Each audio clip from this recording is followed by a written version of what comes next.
बिस्मिल्लाहिर्रहमानिर्रहीम। अस्सलाम वालेकुम नाज़रीन इकराम। नबी अकरम सल्लल्लाहु अलैहि वसल्लम पर वही का इब्तदाई दौर। रसूल सल्लल्लाहु अलैहि वसल्लम नज़ूल कुरान के वक्त बहुत सख्ती महसूस फरमाया करते थे।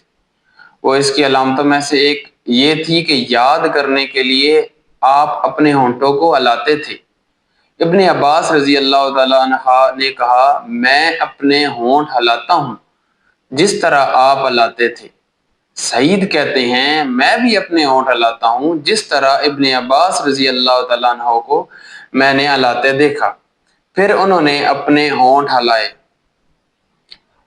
इब्ने अब्बास रजी अल्लाह तआला अन्हा ने कहा, फिर ये आयत उतरी जिसका तर्जुमा ये है कि ए मोहम्मद, कुरान को जल्द जल्द याद करने के लिए अपनी ज़बां को ना हलाओ।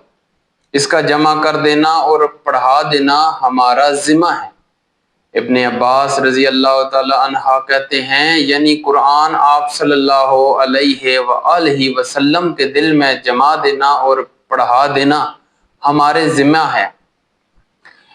फिर जब हम पढ़ चुके तो इस पढ़े हुए की इत्तबा करो। इब्ने अब्बास रजी अल्लाह तआला अन्हा फरमाते हैं, इसका मतलब ये है कि आप इसको खामोशी के साथ सुनते रहो। इसके बाद मतलब समझा देना हमारे जिम्मे है। फिर यकीनन ये हमारी जिम्मेदारी है कि आप इसको पढ़ो, यानी इसको महफूज कर सको। चुनाचा इसके बाद जब आपके पास जिब्राईल अलैहिस्सलाम वही लेकर आते तो आप तवज्जो से सुनते।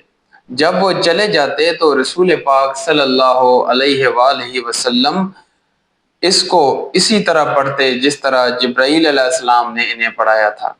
नाज़रीन कराम, आज की वीडियो में हमने सही बुखारी हदीस नंबर 5 को पढ़ा है। इसी तरह मज़ीद सही बुखारी की हदीस को तर्जुमे के साथ सुनने के लिए हमारे चैनल को सब्सक्राइब करें ताकि मज़ीद इस्लामिक और इंफॉर्मेटिव वीडियोज़ आप तक पहुँच सके। Thank you very much.